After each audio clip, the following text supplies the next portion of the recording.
एक कहावत कही जाती है, बकरे की अम्मा कब तक खैर मनाएगी। बृजभूषण शरण सिंह, जिसकी ना अभी तक गिरफ्तारी हुई है ना उसका इस्तीफा हुआ है, लेकिन अब मोदी जी भी अगर चाहेंगे, खुद मोदी भी अगर चाहेंगे तो रोक नहीं पाएंगे। अब उसकी गिरफ्तारी भी तय है, अब उसका इस्तीफा भी तय है। बृजभूषण शरण सिंह की उल्टी गिनती शुरू हो चुकी है। दो महिला पहलवानों ने बृजभूषण के खिलाफ अपना बयान दर्ज करवा दिया है और बयान में जो बातें कही हैं वो सुनेंगे तो पैरों तले से जमीन निकल जाएगी कि ऐसा मोदी जी का ऐसा सांसद जिसके ऊपर ऐसे आरोप लगे हैं और अभी तक उसको क्यों बचाया जा रहा है। बयान आप सुनिए, मैं ज्यादा बात नहीं लेकिन सीधा मैं आपको बयान सुनाता हूं। ये आप जनसत्ता की खबर देखिए। जनसत्ता में और इंडियन एक्सप्रेस में, दोनों एक ही समूह के अखबार हैं, उनमें छपा है। मैं जनसत्ता की हिंदी की आपको बता रहा हूं। दो पहलवानों ने पुलिस से कहा, सांस रोकने के बहाने बृजभूषण ने सतन और पेट छुए, रेस्तरां और ऑफिस में किया यौन उत्पीड़न। दो महिला पहलवानों ने अपना बयान दर्ज करवाया। नाम नहीं है इसमें कि कौन कौन से महिला पहलवान हैं, इसलिए हम ये नहीं कह सकते कि उसने और उसने। और उन महिला पहलवानों ने बताया है कि ये बृजभूषण जो है वो अपने ऑफिस के अंदर भी और रेस्टोरेंट के अंदर भी हमको गलत तरीके से छूता था, हमारे को बोलता था कि सांस रोकने, आप कैसे सांस रोकते हो, मैं पैटर्न चेक कर रहा हूं। ये क्या फिजियोथेरेपिस्ट है? इसके पास कौन सी डिग्री है जो चेक कर रहा है?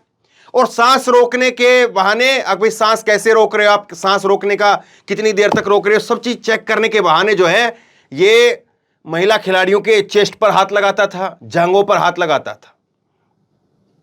ये बयान जो है दर्ज करवाए गए कि किस तरह से जो है कहां कहां जो है इसने ये यौन उत्पीड़न किया है। और कुल जो है वो आठ घटनाओं का जिक्र किया है, 8 अलग अलग टूर्नामेंट का जिक्र किया है, जब वार्म अप के दौरान और अलग अलग जगह पर, इसके ऑफिस में और यहां तक कि जो है बाहर भी इसने गलत तरीके से छुआ है, गलत तरीके से जो है वो खिलाड़ियों के साथ में गंदी हरकत की है।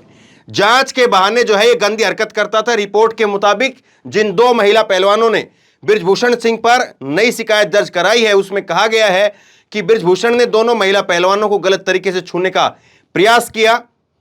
शिकायतकर्ता पहलवानों ने बताया है कि बृजभूषण ने उनके सांस लेने और छोड़ने के पैटर्न को जानने के बहाने पेट और स्तन को, छाती को जो है छूने का काम किया। दो महिला पहलवानों ने नाम उजागर न करने की शर्त पर बताया है कि बृजभूषण ने उनका मानसिक और शारीरिक शोषण किया है। 2016 की और 2019 की घटनाओं का जिक्र है। जाहिर सी बात है, जब ये महिला पहलवान जो है वो उम्र के अंदर भी कम रही होंगी, इनका जो एक्सपीरियंस है वो भी कम रहा होगा, गांव देहात की पृष्ठभूमि से आती हैं और इनको यही डर रहा कि अगर हमने बात बोल दिया या बात बाहर आ गई तो ये हमारा करियर खराब कर देगा, क्योंकि सारा का सारा परिवार तो इसका कुश्ती संघ के ऊपर जो है वो कुंडली मार करके बैठा हुआ है। 2016 और 2019 की जो है वो घटना का जिक्र करते हुए जो है वो महिला पहलवानों ने बताया कि रेस्टोरेंट के अंदर जो है वो उनके पेट को और छाती को जो है वो गलत तरीके से छुआ और टेबल पर जो है साथ बैठने के लिए कहा। दफ्तर के अंदर भी जो है इसी तरह की हरकत की थी।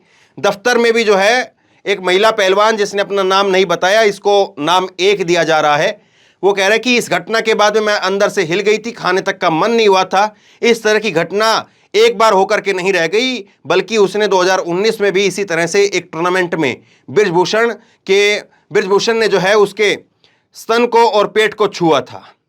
रेसलर 1 ने यह भी कहा कि बृजभूषण इस तरह से हरकत एक बार अपने WFI कार्यालय में भी की थी और पहलवानों की मर्जी के बिना कंधे और जांघ को छुआ, फिर सांस लेने और छोड़ने के पैटर्न को जांचने के बहाने जो है फिर से जो है वही काम किया उसने। वार्म अप के दौरान जो है वो अचानक से जर्सी ऊपर कर दी थी। क्या कहेंगे आप? कोई शब्द है?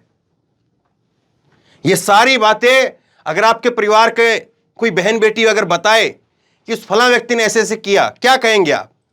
आपका रिएक्शन क्या होगा? आपका रिएक्शन क्या ये होगा कि बताओ, सबूत बताओ, कोई वीडियो है तो बताओ, कोई फोटो है तो बताओ, या आप ये कहोगे कि उसने ऐसा कर कैसे दिया? अब जो भक्त ब्रिगेड जो गैंग है वो उल्टा सबूत मांगेगी कि कोई कैसेट दिखाओ, कोई वीडियो दिखाओ, कोई फोटो दिखाओ। अचरज की बात यह है ना कि जहां पर सरकार से सबूत मांगे जाते हैं किसी काम के, तो यही भक्त ब्रिगेड जो है वो कैसे विपक्ष को कोसने का काम करती है। लेकिन आज कैसे जो है एक ऐसे मामले में जिसमें महिला का कहा ही सच माना जाता है, और उसमें भी जो है कैसे, अब देखते जाइए अब कैसे कैसे क्या क्या होगा। मैं आपको खबर जो है ये स्क्रीनशॉट, आपको यही वाली जो खबर है इसकी क्लिप मैं आपको सुना दूंगा 2 दिन बाद में, क्योंकि जब कुछ नहीं मिलेगा ना साहब तो फिर कैसे न कैसे बदनाम तो करना है। और ये जो है वो महिला खिलाड़ी कह रही है कि वार्म अप के दौरान अचानक से जो है वो जर्सी ऊपर की और उसके बाद में किया। अशोक रोड पर जो इसका बृजभूषण का जो दफ्तर है वहां पर भी यही हुआ है, और महिला पहलवान बता रहे हैं कि हम जो है सदमे के अंदर आ गए थे। ये सारी घटनाक्रम हुई है और ये सारी घटनाक्रम जो बताई है। मैं एक घटना आपको और बताता हूं, किसी को लगेगा कि ये चलो ये तो हरियाणा के हैं, ये तो जो है वो जाट कब्जा करना चाह रहे हैं, क्योंकि इसी तरह से चलाया जा रहा है ना, Haryana versus UP, Jat versus Rajput, इसी तरह से काउंटर किया जा रहा है। मैं आपको एक घटना बताता हूं, ये आप देखिए आज की खबर है। कोलकाता नाइट राइडर्स के कप्तान नीतीश राणा की पत्नी ने कीर्तिनगर पुलिस स्टेशन में 2 लड़कों के खिलाफ उनका पीछा करने और छेड़छाड़ से संबंधित मामला दर्ज कराया है, जिसमें एक व्यक्ति को गिरफ्तार कर लिया गया है। मामले में दोनों आरोपियों को गिरफ्तार कर लिया गया है। मामलों में उन दोनों आरोपियों को गिरफ्तार कर लिया गया। पहचान जो है वो पांडव नगर निवासी चैतन्य शिवम 18 साल और पटेल नगर निवासी विवेक 18 साल इसकी उम्र है। पुलिस कह रही है आगे की जांच जारी है। आईपीएल की एक टीम है कोलकाता नाइट राइडर, उसके कप्तान है नीतीश राणा और उनकी पत्नी तक सुरक्षित नहीं है। देश की राजधानी दिल्ली की खबर है ये, और आज की खबर है ये। और इसी दिल्ली के अंदर प्रधानमंत्री, गृह मंत्री, रक्षा मंत्री सब बैठते हैं, महिला मंत्री सब बैठते हैं, और इसी दिल्ली में बृजभूषण भी बैठता है। और इसी दिल्ली में पिछले 12-13 रोज से वो महिला खिलाड़ी बैठ करके कह रही हैं, और उससे पहले 3 महीने पहले से भी बोल रही कि हमारे को जो है हमारा यौन शोषण किया गया है, लेकिन कोई सुनने के लिए तैयार नहीं। अब भी आपको सबूत चाहिए क्या? देखिए, पहले कहा गया कि पुलिस में जाओ, जांच कर, एफआईआर कराओ। एफआईआर के लिए गए तो एफआईआर नहीं हुई। फिर कहा गया कि सबूत दो, सबूत दो, सबूत दो। अब महिला पहलवानों ने बता दिया सब कुछ, पूरा घटनाक्रम बता दिया। अब क्या चाहिए इनको? क्या फिल्म देखना चाहते हैं? जो नहीं जागता है ना वो नहीं जागता है, और जिसको जागना होता है, जिसको काम करना होता है, उसको इतना हिलाना नहीं पड़ता है, उसको इशारा काफी होता है। इस खबर को आगे तक पहुंचाइए, लोगों तक पहुंचाइए। अब बृजभूषण की उल्टी गिनती शुरू हो चुकी है। गिरफ्तारी भी तय है, इस्तीफा भी तय है, जेल जाना भी तय है। लेकिन कब होगा? क्या यह सरकार थोड़ी नैतिकता दिखाएगी, खुद से अपने आप से उस बृजभूषण से बोलेगी, या पब्लिक के प्रेशर से ही जो है पुलिस काम करेगी? सोचिए जरूर। आप क्या सोचते हैं नीचे कमेंट बॉक्स में लिख करके जरूर बताइए। इस वीडियो को खूब शेयर कीजिए और इसी तरह की तमाम खबरों के लिए ऑनलाइन न्यूज इंडिया को सब्सक्राइब कीजिए। धन्यवाद। इस खबर को अभी लाइक करें, शेयर करें, अभी चैनल को सब्सक्राइब करें और घंटी जरूर दबाएं।